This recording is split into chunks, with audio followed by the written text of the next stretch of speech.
711 খ্রিস্টাব্দ। আটলান্টিক মহাসাগরের উত্তাল তরঙ্গ আর ভূমধ্যসাগরের নীল জলরাশির মোহনায় দাঁড়িয়ে এক বিশাল পাহাড়, যার এক পাশে আফ্রিকা, অন্য পাশে ইউরোপ। কেউ কি জানতো ইতিহাসের এক ভয়ঙ্কর মোড় এই পাহাড়ের পাদদেশেই রচিত হতে যাচ্ছে?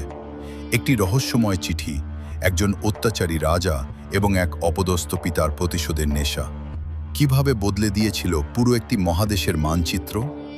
আজ আমরা ফিরে যাব সেই সময়ে যখন স্পেনের আকাশে উড়ছিল অন্ধকারের কালো মেঘ আর সমুদ্রের ওপার থেকে আসছিল এক অজানার ডাক।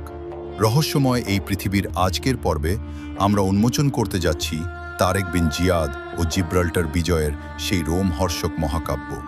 এটি সিরিজের প্রথম পর্ব, জিব্রাল্টারের ডাক ও এক রহস্যময় আমন্ত্রণ। অষ্টম শতাব্দীর শুরু। ইউরোপ তখন অন্ধকারে নিমজ্জিত, বিশেষ করে বর্তমানের স্পেন ও পর্তুগাল, যা তখন পরিচিত ছিল আন্দালুস নামে। সেখানে শাসন করছিল ভিসিগত রাজা রডারিক। কিন্তু রডারিকের সিংহাসন আরোহণের গল্পটি ছিল রক্তে ভেজা। তিনি ছিলেন একজন জবরদখলকারী। বৈধ উত্তরাধিকারীকে সরিয়ে দিয়ে ক্ষমতার মসনদে বসা এই রাজা ছিলেন প্রচণ্ড অহংকারী এবং নিষ্ঠুর। তার শাসনে স্পেনের সাধারণ মানুষ আর অভিজাত শ্রেণী সবাই অতিষ্ঠ ছিল। করের বোঝা আর সীমাহীন নির্যাতনে স্পেনের মাটি তখন ফুঁসছিল। কিন্তু কার সাহস আছে এই পরাক্রমশালী রাজার বিরুদ্ধে দাঁড়ানোর?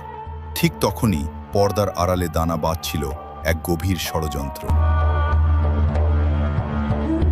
গল্পের মোড় ঘুরে যায় উত্তর আফ্রিকার সিউটা বন্দরের গভর্নর কাউন্ট জুলিয়ানকে কেন্দ্র করে।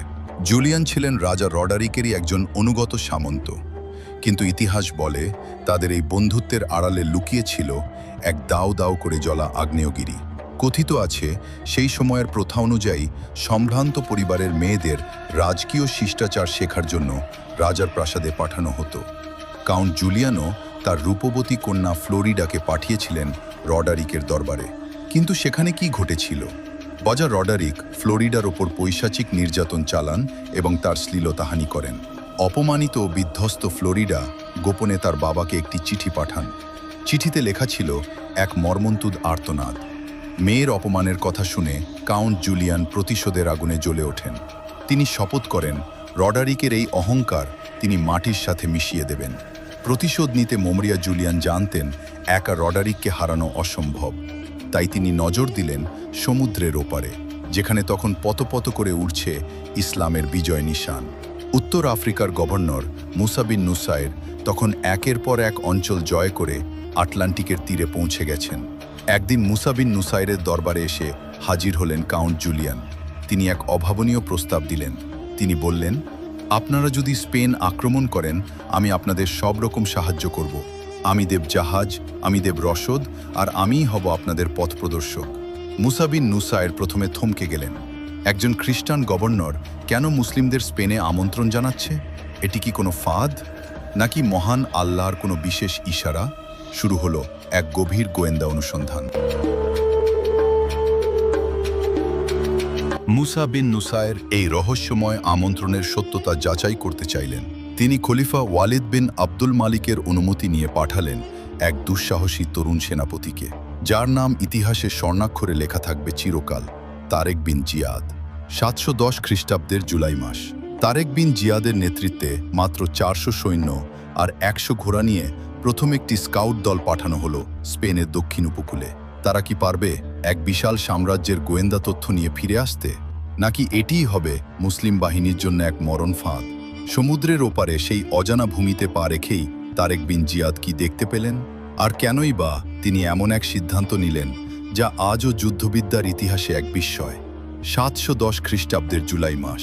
মুসা বিন নুসাইরের নির্দেশে মাত্র 400 সৈন্য নিয়ে সেনাপতি তারিফ বিন মালিক স্পেনের উপকূলে প্রাথমিক অনুসন্ধান চালিয়ে ফিরে আসেন। তাদের দেওয়া তথ্য ছিল চমকপ্রদ। স্পেনের মানুষ সত্যিই রডারিকের হাত থেকে মুক্তি চায় এবং দেশটির প্রতিরক্ষা ব্যবস্থা ভেতর থেকে অত্যন্ত নড়বড়ে। কিন্তু মুসা বিন নুসাইর ছিলেন একজন ধুরন্ধর রণকৌশলী। তিনি জানতেন সামান্য ভুল মানেই হাজার হাজার মুসলিম সৈন্যের সলিল সমাধি। তিনি খলিফা আল ওয়ালিদের কাছে অনুমতি চাইলেন। খলিফা সতর্কবার্তা দিলেন, সমুদ্রের ঢেউয়ের মধ্যে মুসলমানদের জীবন ঝুঁকিতে ফেলবেন না। কিন্তু মুসা বিন নুসাইর খলিফাকে আশ্বস্ত করলেন যে এটি কোনো বড় সাগর নয়, বরং একটি সরু প্রণালী। অবশেষে সবুজ সংকেত পাওয়া গেল। শুরু হলো এক বিশাল ইতিহাসের প্রস্তুতি। এই অভিযানের জন্য মুসা বিন নুসাইর বেছে নিলেন তার সবচেয়ে বিশ্বস্ত এবং সাহসী সেনাপতি তারেক বিন জিয়াদকে। তারেক ছিলেন একজন বার্বার মুসলিম। উত্তর আফ্রিকার এই বার্বার জাতি ছিল প্রাকৃতিকভাবেই কঠোর পরিশ্রমী এবং লড়াকু। তারেক বিন জিয়াদ কেবল একজন যোদ্ধা ছিলেন না, তিনি ছিলেন একজন অসামান্য বাগ্মী। তার অধীনে ৭,০০০ সৈন্যের এক বাহিনী প্রস্তুত করা হলো। এদের মধ্যে অধিকাংশ ছিল বার্বার নবমুসলিম, আর বাকিরা ছিল আরব।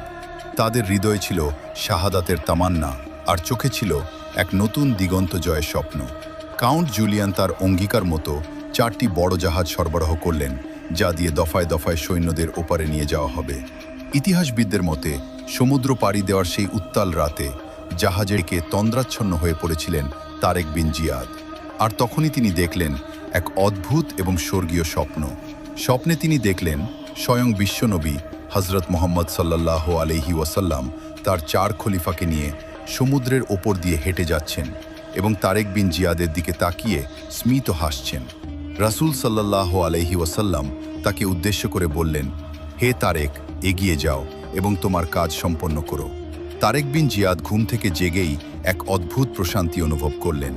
তিনি বুঝতে পারলেন এই বিজয় কেবল সময়ের ব্যাপার। তিনি তার সঙ্গীদের এই স্বপ্নের কথা জানালেন।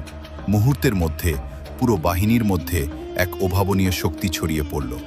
মৃত্যু ভয় তুচ্ছ করে তারা কেবল বিজয়ের প্রতীক্ষায় প্রহর গুনতে লাগল। 711 খ্রিস্টাব্দের এপ্রিলের শেষ ভাগ।